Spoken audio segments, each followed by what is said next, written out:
এটি স্মরণ করা তো ভালো কথা। এটা তো ভারত সরকার, এটা তো ভোটের ব্যাপার নয়, আমরা প্রথম থেকে বলেছি। কিন্তু বিজেপি কি করে, এক একটা রাজ্যের আইকন খোঁজে। নেতাজি গোটা পৃথিবীর, গোটা দক্ষিণ এশিয়ার এবং বিশেষত ভারতের দক্ষিণাঞ্চলে বেশি। আমাদের যদি তুমি পশ্চিমবঙ্গে ঘুরলে যতগুলো গ্রামে তুমি নেতাজির মূর্তি দেখবে, তামিলনাড়ুতে ঘুরলে তার চেয়ে বেশি মূর্তি দেখবে নেতাজি। সেখানে আজকে এত অপদার্থতা। প্রধানমন্ত্রী নিজে মনে করছেন যে ইতিহাস জানেন না, যে বিজেপি ইতিহাসে অংশগ্রহণ করেনি, তারা যারা কথাও নয়, তারা হচ্ছে নেতাজিকে বাংলা করে দিচ্ছে। তো দেশের নেতাজি তো দেশের।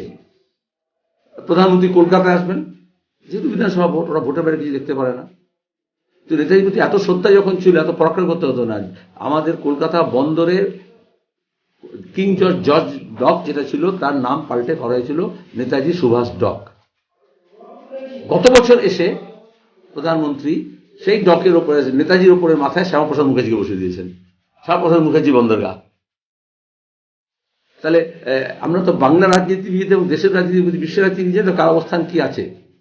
একজন কেন্দ্রের সরকার ব্রিটিশ সাম্রাজ্যবাদের সঙ্গে দালালি করেছিলেন, কুইট ইন্ডিয়া মুভমেন্টে বলেছিলেন, চিঠি লিখে বলেছিলেন তা আমরা এটার বিরোধী, আমরা আপনার সহযোগী। দ্বিতীয় বিশ্বযুদ্ধের সময় ব্রিটিশ সরকারের তাবেদারি করেছিলেন। এই রাজ্যের খাদ্যমন্ত্রী হিসেবে শ্যামাপ্রসাদ 40 লক্ষ মানুষের অনাহারে মৃত্যুর দায়ী দোষী, তাকে নেতাজি সাহেব আমার দোষী দিল। নেতাজি পরাক্রম নয়, নেতাজি হলে কোথায় বলতে হয় আজাদ হিন্দ ফৌজ, নেতাজি বলতে বলতে স্বাধীনতা, নেতাজি বলতে হয় পঞ্চবার্ষিকী পরিকল্পনা, নেতাজি বলতে হয় ইত্তেফাক, ইত্তেমাদ, কোরবানি। নেতাজি বলতে হয় জয় হিন্দ। বিজেপি কালকে সিদ্ধান্ত নিই, গোটা দেশে তারা জয় হিন্দ বলবে, আর অন্য কোনো ধর্মের নামে স্লোগান দেবে না। হিন্দ দেশের তো, দেশপ্রেমিক তো। নেতাজি মানে হচ্ছে, তিনি আজাদ হিন্দ ফৌজ বলেছিলেন। তাহলে এসব বজরং দল, হনুমান সেনা, এসব বানানোর কি দরকার আছে? নেতাজি তো এমনকি ভারতীয় হিন্দু সেনাও তো বানাননি। আজাদ হিন্দ ফৌজ। ভাষার খেয়াল রাখো তুমি, আজাদ। আজকে এখন করে যদি উর্দু ফার্সি মেলা সব শব্দ বলা হয়, তাহলে বললো সে দেশবিরোধী। ইত্তেফাক, ইত্তেমাদ, কুরবানি, আজাদ হিন্দ ফৌজের 3টে মন্ত্র ছিল। ইত্তেফাক একতা,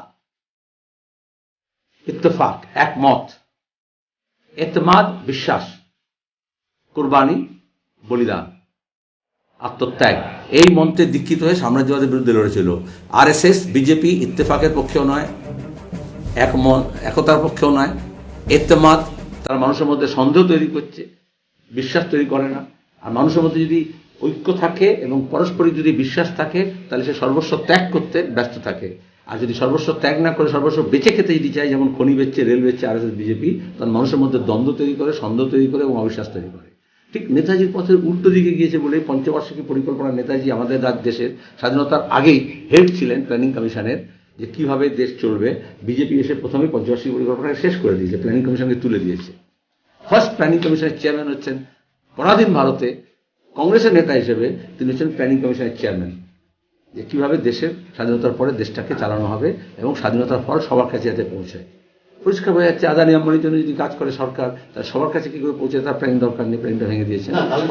রাজ্যের মানুষের যে আবেগ, নেতাজিকে নিয়ে বিজেপি এই পরাক্রমী দিবস হিসাবে, এতদিন তো সেই পরাক্রমী দিবস ঘোষণা করছিল না, হঠাৎ করে কেন্দ্রীয় সরকার, সিপিআইএম, ফরওয়ার্ড ব্লক, বামফ্রন্ট, পশ্চিমবঙ্গে বামফ্রন্ট সরকার, আমরা দীর্ঘদিন নেতাজির জন্মদিনকে দেশপ্রেমী দিবস হিসেবে পালন করে আসছি। ভারত সরকারের কাছে দাবি পেন্ডিং আছে, প্রধানমন্ত্রীর কাছে দাবি পেন্ডিং আছে, রাজ্য বিধানসভার প্রস্তাব আছে, তৎকালীন বর্তমান সরকারের চিঠি আছে, আমাদের পার্লামেন্টে উত্থাপিত প্রস্তাব আছে যে 23শে জানুয়ারিকে দেশপ্রেমী দিবস হিসেবে পালন করতে হবে। নেতাজি মানে দেশপ্রেম। আজকে দেশ বিরোধী শক্তি নাম করে সবাইকে দাগিয়ে দেওয়া হচ্ছে। যদি বিজেপির সাহস থাকে, তাহলে তারা দেশপ্রেমী দিবস বলুক, তাহলে ওরা যে নকল দেশপ্রেমী সেটা বোঝা যাবে, আসল দেশপ্রেমী খুঁজে পাওয়া যাবে। তো ওই জন্য তারা এখন পরাক্রম তো দেখাতে হবে ভারত সরকারকে, তারা পরাক্রম দেখাচ্ছে কিষানদের উপরে। পরাক্রম কি গালওয়ানে দেখিয়েছে? দেখায়নি। পরাক্রম তো দেখাচ্ছে তার দেশের মানুষকে। বিমা করে গাঁওতে দলিত লোকদেরকে জেলে ভরপুরে দিয়েছে।